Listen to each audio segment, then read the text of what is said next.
加入芒果 TV 会员，抢先看正片，尊享心动日记、心动课堂局等精彩衍生。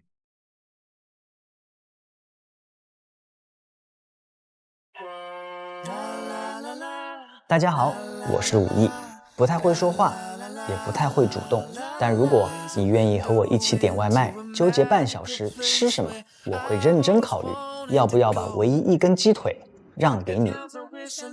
我是景迪，我的感情观是手握人生方向盘，爱情绝不拖后腿。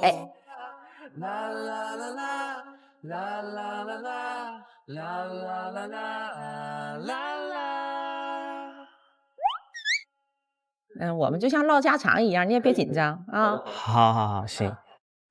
我想问一下，就是您对您自己的评价，用3个词来概括一下。我对我自己的评价，可能是搞笑，善良，我觉得孝顺。那你会用心去做些什么事情？比如呢？就是像我爸前段时间身体不太好，然后他血压一直不稳定，然后我就提出我们去深圳过年，因为其实长沙冬天是特别冷的。对，然后我们去了深圳之后，我爸一开始还觉得有点担心，但是去到深圳之后，我就发现他的血压非常正常。那挺好，很孝顺。等于是你在家庭里作为一个主导一样的长子嘛，对。在家里你都干些啥呀？平常喜欢打什么游戏啊？你是不是那种很粘人的？我就是宅的时候还是就是很宅的，就是打游戏啊，然后看电影。我喜欢打就是射击类的游戏。对，最近就是看球看的比较多，然后看漫画。对，我倒也不属于粘人吧，但是我觉得就是还是比较喜欢2个人一起相处的。那个你会做饭吗？阿姨再问一个。我只能说我可以做饭。能做熟。对，能做熟，但是不能说很会吧，因为之前在北京定居的时候，大部分是吃外卖，对做饭来说更不太喜欢洗碗，所以就做饭做的比较少。对，发生争吵的时候，你会先让步吗？不管是他错还是你错？一般来说都是可能我会比较快的去哄他吧。就是如果这个事儿就错确实就在于他，你也会去哄他。对，因为我很受不了就是2个人一直冷战。那你会用什么方式去解决这个，就是去破这个冰？就是我比方别生气啦什么这样子。我也不一定每次都说是我错了，会比较主动的去解决这件事情。对。那你如果是你的女朋友非拉着你吵嘞？我目前好像还没碰到过。如何让女朋友感受到她在你心中是独一无二的存在？我觉得首先分2种吧，第一种是做给外人看的吧。做给外人看。打个比方说你会经常发他呀，或者是把背景换成他呀。那就是说在自己的社交媒体上公开他的存在。对，我觉得可能这个会让他自己安心很多。表现方式了。对，像我之前谈恋爱的时候，就是只要一工作结束就会立马回到家。陪伴，对。那也是陪伴是最深情的告白。对。然后我平常也就是谈恋爱那个时候也很少出去，就是经常会跟他一起逛街啊、旅游啊这样子。那比如说你要是和他出去玩的时候，是你去做那些攻略呢，还是说你听他的？说实话，之前的经验来说的话，是做攻略做的比较少。然后像我之前带我爸妈去旅行，可能也不会说做很详细的攻略，但当然我会，因为有父母在嘛，有老人家在，所以我会大概知道自己要走哪一些。但是如果2个人出去玩的话，我可能不太会做攻略。那我女儿是个路痴，那要是跟你在一起，那怎么办？那完蛋了。完蛋，因为我也是路痴。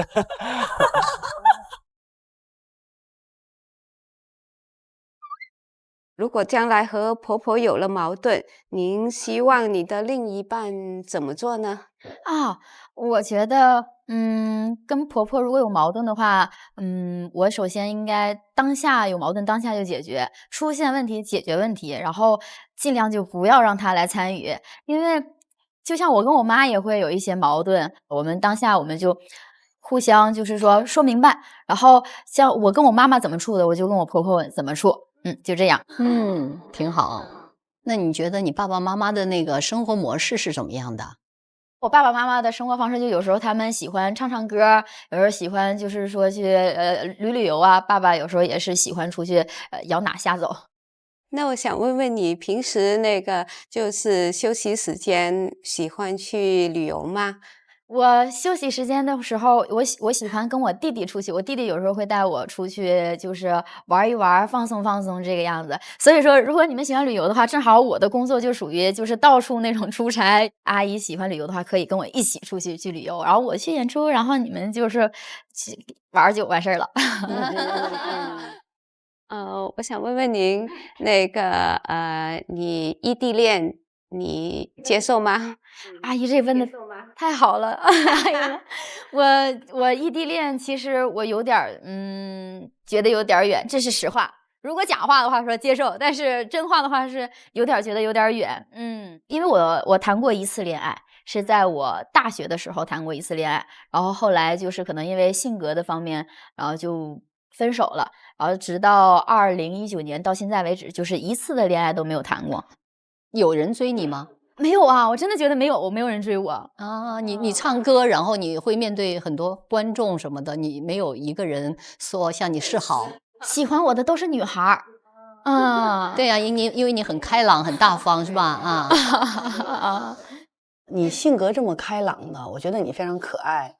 那么我想问一下，如果你遇到你喜欢的男孩，你会去主动去追求他吗？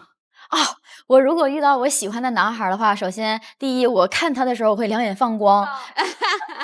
刚接触的话，我可能会看一看他的一举一动啊，包括他的举手投足啊。然后如果很喜欢他的话，可能我会让他能感受到我对他是有好感的。但是如果我发现他不是那么喜欢我的话，那我可能就直接就是放弃了。我觉得强扭的瓜不甜，喜欢我就跟他表达，如果他不喜欢我的话，那我就放下就好了。我感觉你还是蛮有事业心的一个女生是吧？那你是希望你的另一半是有事业心的还是没有事业心的？我一定希望他有事业心的。对。那如果要是两个人都非常有事业心的话，那以后如果要在家庭里面需要有一个人去照顾家庭的，你会怎么选择呢？家庭这方面的话，我觉得我们两个人可以一起为这个家付出。如果我们两个人在一起的话，我觉得家庭是一个我们的共同体，一定要互相扶持，然后把这个家庭过得非常的幸福。这个还不错。阿姨问一下如果两个人在一起之后你觉得未来由谁来把握家里这个财政大权会比较好一些？那个是这样，我觉得我还有点小头脑一点点。然后但是呢，如果说我们两个人在一起的话，我觉得就是他管他的，然后我管我的。但是如果有需要我帮忙的地方的话，我可以义不容辞，我也可以就是分担，就是有什么情况我们俩互相商讨。因为还是要给他一些自己的自主权还有自由权嘛，不能什么都是放在我这里边。对，我们就是共同为这个家里努力就可以。那如果说对方的这个以后的收入要是如果比你低的话，你会怎么样？比我低的话，首先第一，他如果比我低的话，我完全是不介意的，因为我觉得收入代表不了这个人的能力还有付出为这个家。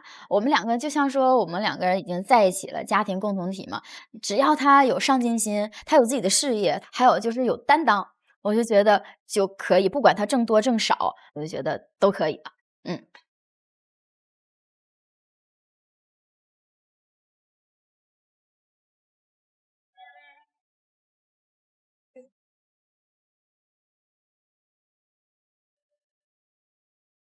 那你拿个这个是相机？对，这是一个胶片相机，然后形似说这一趟旅程可能会有很多小的这个美好回忆。那你是准备给我们也拍一张吗？对，我现在就正准备拍一个，准备好了吗？做好了。准备哈，1、2、3，好累。这个应该就是什么2个月之后就能看到了吧？也许。哦，这样啊。对对对。好，我想问一下男嘉宾，假如你的女朋友她身边的她的工作环境身边很多的男性，而且都是非常优秀的男性，跟她的相处的时间会比较多，这个你怎么看？我其实一直比较崇尚一句话，叫做花香蝶自来。我的理想中的爱情的一部分的样子是，我是优秀的，然后他也是优秀的。这个爱情是不应该互相限制彼此的优秀的。我觉得小心眼在爱情当中啊，其实不是一个特别好的一件事情。如何去克服这个然后提高自己，因为当你自己足够优秀的时候，对方是不会放弃你的，对吧？所以我觉得这个可能也是自己要去修行的一件事情啊，可能没办法去要求别人啊。那如果你女朋友和妈妈发生矛盾呢，你怎么办？肯定是沟通了，首先，然后第二，那我们就了解原因嘛，我会做一个中间的线桥梁去跟双方沟通，然后第三，看具体问题在哪里，然后想对应的方案。就是你不会偏袒谁呗？对。你遇到这喜欢的女孩子，你会怎么表达你的爱意？我会很直接的去表达我喜欢她这件事情。就是你会主动的先跟女孩子去表白去？对。哦。我会这么去做。就是非常直白的告白吗？肯定先是有浪漫，然后有惊喜，然后惊喜过后我告诉她。还是说你会去创造浪漫是吧？当然会啊，一定会的。那你会给你的家人过生日吗？会啊。那比如你会给他们过什么样的生日，买什么样的礼物？我给妈妈买的 watch， 她经常打羽毛球；我给她买的平板，她经常追剧；给她买的那个防蓝光眼镜，有时候看剧时间久了应该会累。感觉她挺会哄人的。算是。他给自己的标签就是暖男。你喜欢什么类型的男孩呢？我觉得我会喜欢浪漫一点的啊，就是他时常会照顾你的情绪，对吧？能接得住我情绪一点的吧。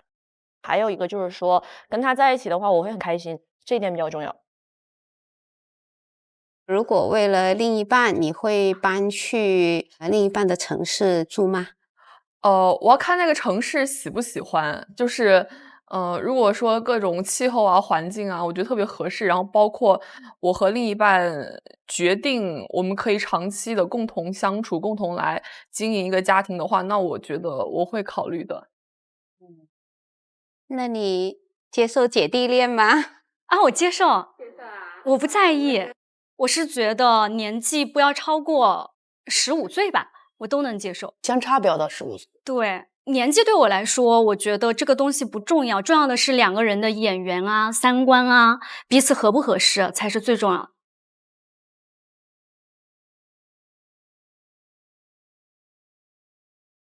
去约会了，好久没约会了。我问你个问题，一个鸡和一个鹅，他们一起爬喜马拉雅山，你猜谁先去世？一个人猜一个鸡。哦，对，你知道什么吗？因为鸡冻死了。我现在心情就是激动死了。你愿意接受第一次的这个约会是妈妈选择的吗？愿意呀，很期待。我觉得我妈肯定很懂我。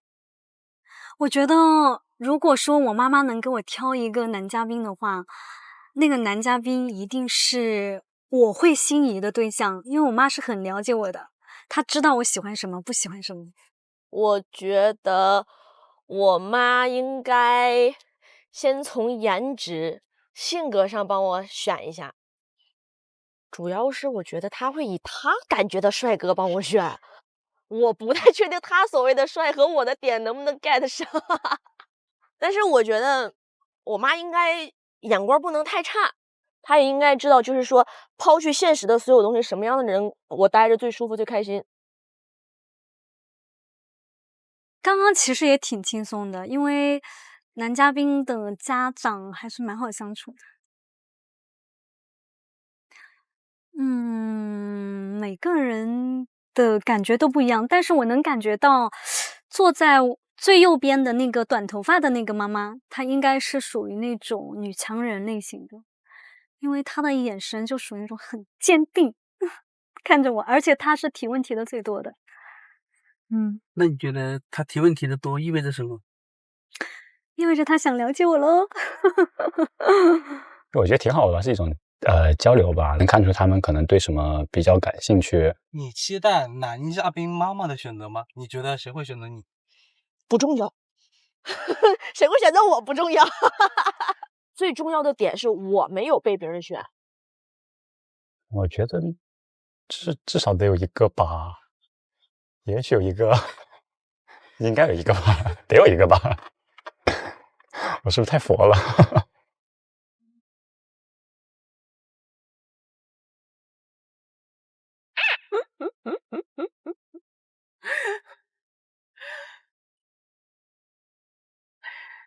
天哪，一张花痴的笑真的好棒，信誓旦旦，知性。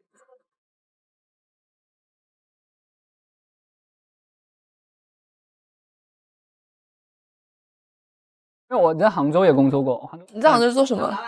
快销行业。快销行业。快销品。哦 ，marketing 一样的。对。你是做 campaign 还是做偏数据？哇，你很了解啊，你很了解。我也做过 marketing， 做了半年。我都做过。还是做活动，还是做？我一开始做 product， 就是产品。哦，做产品。然后就到 campaign brand marketing。然后再后到就是digital marketing、channel marketing。channel marketing。因为我是想把这整一条链子都做满。挺好的。然后你自己做品牌，准备创业吗？以后吧。OK。没想到他在工作方面还蛮起劲的，可能我们工作上有相似的地方吧。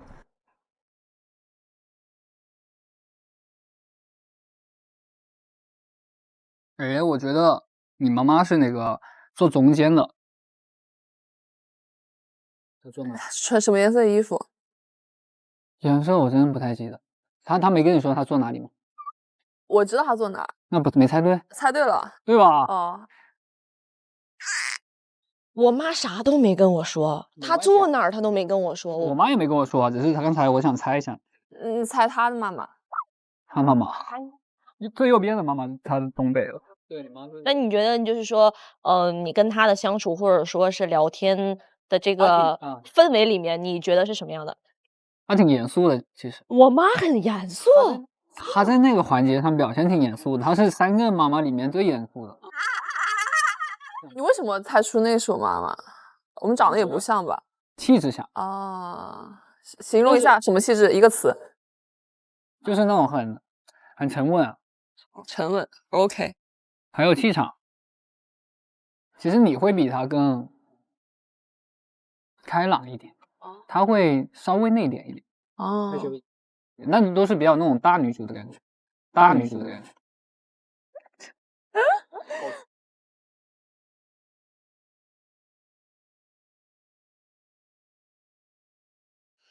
来到这里是你自己主动的吗？对，就我有一个私心嘛，因为我跟我妈本来相处也少，然后她刚好就那一阵子说，哎，你那个就你意思是你回国，然后这次你就不要乱跑了，你在家里多待会儿，陪陪我，然后对，然后就刚好碰到这个，我说，哎，那是一举两得，既能就是参与一个节目，然后同时也能跟妈待一下。那你妈会比如说她不是很喜欢这个女生，她会说不要跟她来往了吗？她假如说她不喜欢一个女生，她可能会跟我分析她为什么不喜欢这个女生，对，但她不会要求我说，哎，你不能跟这个人来往，对对，因为可能也是就一直把我放养在外面吧，然后所以可能挺尊重我自己的想法的，然后可能也挺相信我自己的决策吧，然后比如说碰到的人啊，或者是选择在一起的人，他们可能还是比较对。你们是住在哪个城市啊？我们现在在海南。海南，我跟我妈之前是住在上海。我妈其实她本来也是上海人，对对。平常不工作的时候一般做什么？在家睡觉呀，要么出去跟朋友吃吃饭啊，然后逛逛街啊，看看电影啊。如果有空的话，我是比较喜欢出去旅游的。因为脱离我自己的工作环境嘛，然后这边认识的人全部都是新的，就我很喜欢交新朋友。哦，你都干嘛呢？可能会，就出去走走吧，因为新西兰风景还挺好的。然后我比较喜欢露营，然后对徒步啊啥的。啊，真的吗？对对对。你喜欢徒步啊？对，你也喜欢？我是喜欢那个过程，因为我比较喜欢大自然，而且我特别喜欢露营。就我很喜欢那种大自然被大自然包裹的感觉。你有听过那个公园多少多少分钟那个定论吗？没有。就是说，如果一个人每天他在自己能量低的时候，每天都出去在那个公园的长椅上坐一坐，他是可以吸收恢复能量，对，会恢复能量的。我是有听说过，说那个，不穿鞋在草地上走也是恢复能量的一种方法。对啊，就是接触大自然。对。那你平时会就是跟朋友经常会喜欢出去喝酒那些吗？我会喜欢跟朋友待，但是还是会比较少。对，可能平常会比较少。你不是玩咖吧？那我倒不是，对。就谈过几个？太忙了。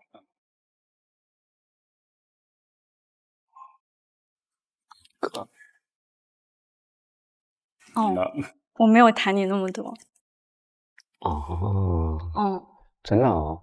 那你是不是每个都谈的时间比较久？也有短的，但是我是属于那种空窗期会比较久的。可能有些没有安全感的女生，她们可能就是分手了要立马再找一个，就是去弥补一下自己心里的缺失啊。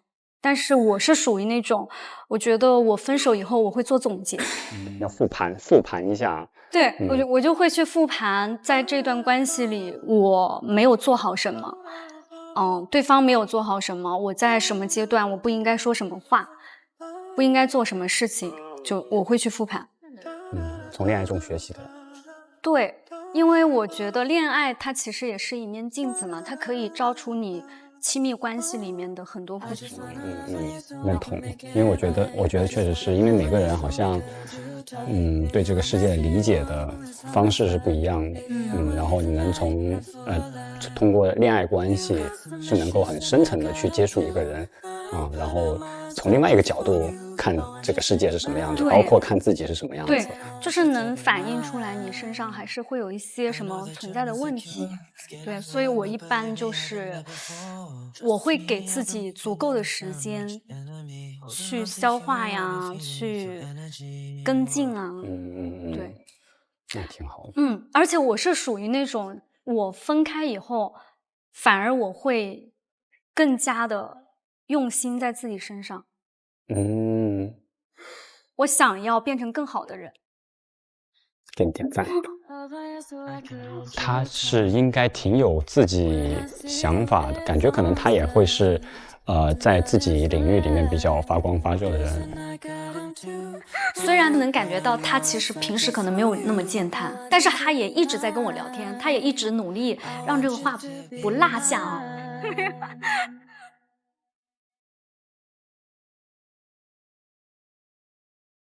第一次来广东？来的还挺多的，有出差，有自己来玩，然后平时可能去香港啊，然后会在广东周边玩一下。你呢？你是不是来比较少？我来广东一般也是工作，然后这次我看那个不是在汕头嘛，刚好最近那个《给阿妈的情书》特别好。我也看了那个，你觉得好看吗？太好看了。你哭了吗？哭了。你哪个点哭的？我好多点我都哭了，比较容易感动啊。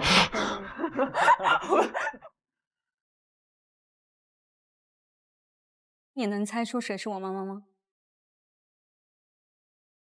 最左边的。穿什么衣服？黑色，印象中。是吗？是。猜对了。我妈怎么样？好相处吗？我妈一直笑，很好相处，我觉得。我妈是假笑女孩。难怪。她一直在笑的。难怪她老笑，然后不选我，然后选了这个帅哥，选了。没有。但你肯定是跟我妈妈聊的比较多。对，反正她挺多讲话，挺多问问题的，她甚至抢着问问题。抢着问谁？其实阿姨好像对我问问题还挺少的。他一眼相中你了，不需要问问题了。没有，可能别人问了他想问的问题。那也可能，有可能。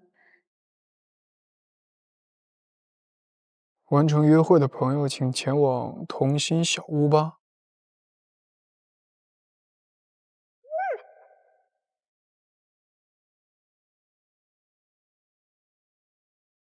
你说我选的是不是你心仪的？你为什么选这个呢？感觉吧，你觉得呢？我觉得他说他那个，喜欢看电影啊，喜欢看影评啊，然后没时间喜欢在家里啊，我觉得跟你有点像，挺像的。怎么说呢？就是比较有自己想法的一个人。你觉得是不是有的话聊？对，都是他在跟我说，我真的感啊觉对，就还挺活跃的一个人，所以你也要大方一点哦，互补一下吧。互补一下。Hello，见面了。又见面了。有没有人说过你长得很像李现？林更新，林更新啊，对，鼻子像林更新。林更新多一点。对，你是 INTJ 或者 INTP？哇，好准哦！这门是什么？我是 INTP。INTP，你怎么算这么准？直觉。哎，我 INTP 还没有人可以猜得出来，因为反差很大。ENTJ 啊 ，ENTJ，差不多，很相近，有一个字母不对。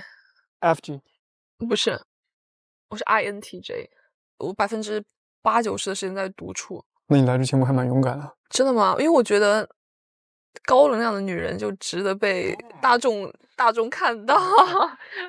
对。你平常说话就这种状态吗？还是我平常说话，对啊，中气很足。哦，我中气很。对啊，我刚一看小西服，然后说话从后面发音，1.7米加的个子。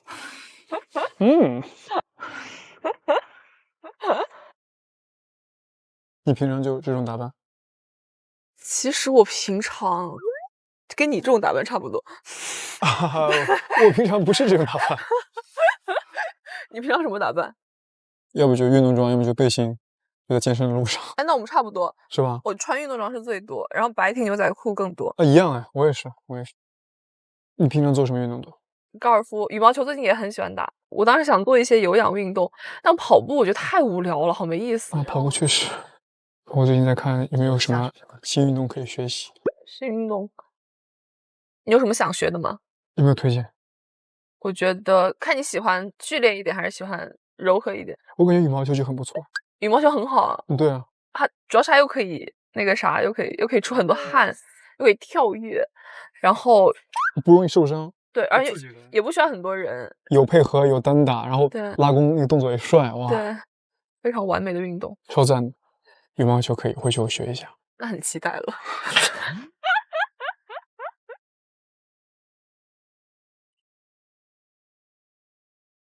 你这身高也不像南方姑娘。对，所以所有人看我，哎，你是北方，你肯定是北方人，而且没有什么南方口音。哦，对，确实。你一上来我就说我是广东人，我就点解咧？我都唔講廣東話㗎。你会讲广东话，你会讲粤语？对，我在学。你看你的鸟都死成这样了。没有，这今天没学，我昨天都学了。你学什么语？我之前在考托福，然后法语也在学。哇，很酷哎！还在努力的备战。托福你有去考过吗？考过好多次了，没考过。考雅思？我现在就在学雅思。我之前是雅思老师，我可以教你。哦。来，我准备开课吧。不是挺晚？可以。见过洗澡的乌鸦吗？哎，我给你说个冷笑话啊。什么动物不能洗澡？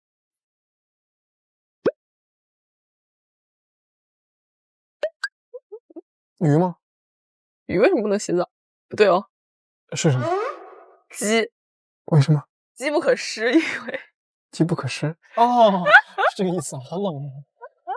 再给他一个，鸡和鹅一起去爬喜马拉雅山，你猜哪个动物先去世？鹅吧？为什么？因为你刚说过鸡了。不对，是鸡。为什么？鸡冻死了。因为鸡冻死了。好的谐音梗啊！啊，确实啊，没有想到。我有一个冷笑话，这是我唯一一个冷笑话。好，你说。单位举行放鸽子大赛，结果就我一个人去了。挺好笑的，我觉得。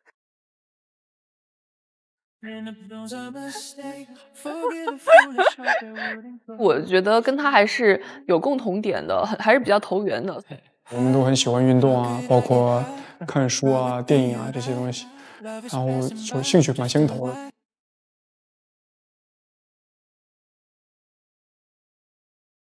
你还热吗？我不热，这都不会热了吧？已经过了热的那个感觉。那你闪什么？你不觉得这种天有一点那种微风很舒服吗？是不是？很舒服。当然非常需要。听啥歌啊？我播你们的歌。哦，你放歌吗？你们一般都听什么歌啊？周杰伦，我都听。周杰伦也听。弹吉他也学了周杰伦的歌。然后你还会弹吉他？就弹唱一下。你会什么乐器？我没有常修的乐器，但我小时候家里有让我去学钢琴、二胡、小号、口风琴都有学，但是就没有一个是真的一直坚持下来了。对。哎，你刚刚跟我们结束之后，有去见你妈妈吗？对，见了我。你跟你妈聊啥了？妈问我怎么样啊？他首先他说，哎呀，我担心你都没人选了啊，我还焦虑呢。那个别人的小孩可优秀了，然后就说你，对啊，然后因为我妈妈跟你妈妈聊的比较多然后他就问我见了几个，我说3个都见了。对啊，然后他问我他选的女生对吧，就是选的怎么样嘛？我说很好。为啥呀？我咋了？真的呀，你的好很广泛，你知道吗？就中央空调。我不是，我真不是，因为他是那2个人选我。对，然后他选了你嘛。所以我才说你妈妈怎么不选我？没有，但是没有关系啊，这东西。我妈妈要选你，那就3个人都选你了。哦，对，不能爆灯男嘉宾，别爆灯了。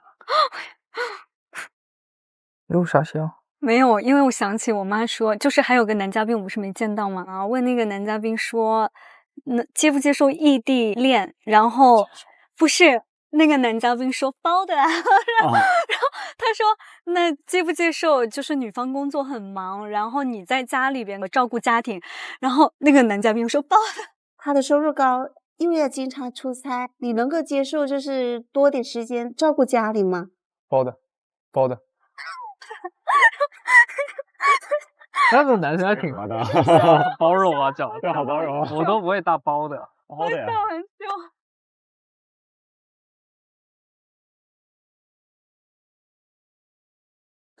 那我还有一个提议，我希望今天这么开心的日子，你们都是唱歌都是杠杠的，是不是要来一首啊？好不好？来一首什么呢？咱俩一起来一首《梁山伯与朱丽叶》吧。好，可以。梁山伯与朱丽叶啊，很棒哦。掌声有请。你起个调。为什么你还是不言不语？难道你不懂我的心？我懂。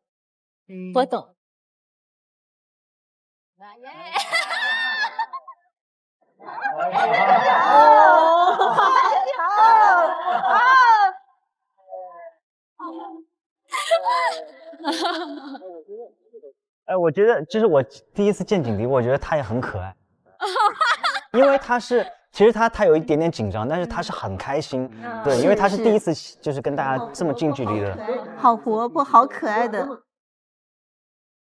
也希望大家能够慢慢放松，对，因为我今天听说是妈妈们替孩子们去选的嘛，然后有两方面都是有2个落单的人，对，有2个落单的人。好奇的，也不能叫落单，应该叫做一个等待心动的瞬间。高情商发言。对，因为确实这只是最初步的印象嘛。对。那我们先问一下，好，先从谁问？还有思成吧。哦，你说今天的约会你觉得怎么样？我觉得挺好的，我觉得很好。就像我跟他们说的，非常好。好，别笑，别觉得我在端水，真的。没有，发自内心的。哎，难道是你俩有交流？哦，有交流。所以那你今天见了一个还是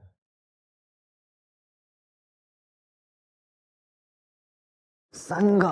哎，3个。哇！哦，所以你就是那个被2个妈妈选中的啊？哦，我一直很好奇到底是谁，就运气好嘛，其实就是。啊，我知道了，就是听说会健身，会音乐，对，特别开朗啊，原来是弟弟。那子宇，落单。啊，刚刚看到我都没好意思承认。哦，不过没关系啦，其实只是一时的嘛，这个主要还是靠相处。对，我也觉得。有没有什么比方说今天的当时的感受是怎么样？当时我等了20分钟，自己唱了5首歌啊。最后他说没有女嘉宾来，我说啊怎么？然后有点意外吧。然后之后他说那你就准备下一轮，然后刚好那个新年就在路口，我就过去了。啊，对。你今天见了2位，刚才我听说是吧？对，然后就是不同的感觉给我，一个是非常快乐，一个是非常温暖，对。今天我妈选了那个徐思成，然后当时就是我们3个一起约的会，后来他俩就可能都被约出去了，或者有那个男生选女生，然后他们2个就都出去了，然后我一个人在那里待了10来分钟、20分钟。哦，所以就是女生那边她是落单的，女生落单的。但今天落单，明天就不落单了。对。然后我今天就只见到了徐思成，然后2位刚刚是见到的。啊，跟徐思成见面感觉怎么样？我觉得挺有共同话题的吧，因为我们2个喜欢的东西有点像。哦。比如呢？就是喜欢音乐。哦，音乐。高山流水。吕智英。高山流水。那开呢？我是跟思梦第一次见面以及约会，对，感觉怎么样？感觉挺好的。因为就是首先是妈妈替你选择的嘛。你觉得大概还是方向是比较像哦，还是比较像的啊。那梦梦呢？我也是见了2个男嘉宾啊，见了2个男嘉宾。见了开和那个思成。对，就是还挺有缘分的。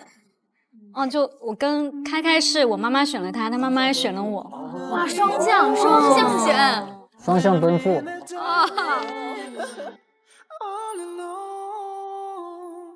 开了一个好头啊，心动双重奏。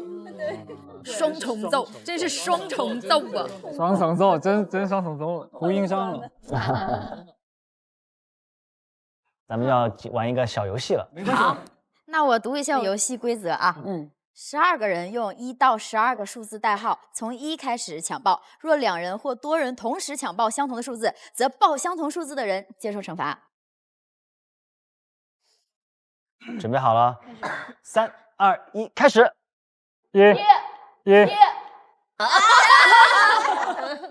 来吧，我来吗？我唱好。哇哦，手挽手，左转2圈，右转2圈。来，这很轻松啊，轻松松，没压力。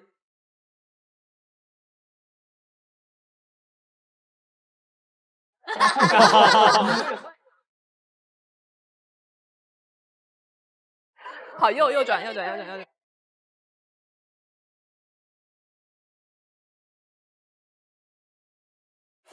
个也太轻松了，这太轻松了。等会儿咱们再换一个。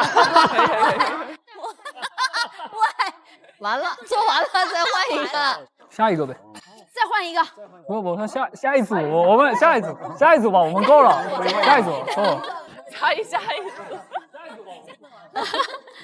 我们现在开始了，3、2、1，开始。1、2、3、4、5、6、7、8、9。谁喊9了？他俩好像喊了。又是，刚才也是，好期待呀！好期待。我来说了，我看看啊。哇，我觉得他们每一对出去的好养眼啊！对呀，感觉自带光芒。这个背靠背贴紧30秒。好，可以吗？简单，简单。你转过去。好，我说你转过去。哦，我转过去是吗？你是右脸好看是吧？我左脸。我也左脸，没事。肯定好看。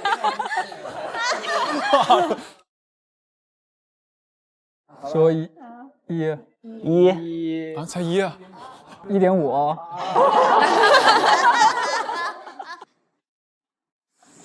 3、4、5、6。2027年了吗？已经过年了。用心感受，闭眼，用心感受。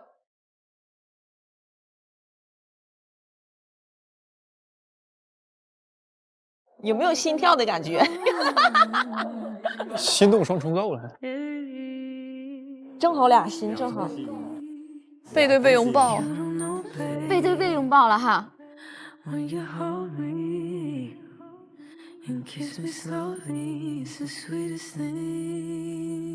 这个身高差刚刚好哎。29、30。怎么样？感觉？蛮好，双重奏了。我觉得蛮有趣的，是一个很好的缘分点。感觉他蛮有意思，就蛮逗的一个人。You're my baby.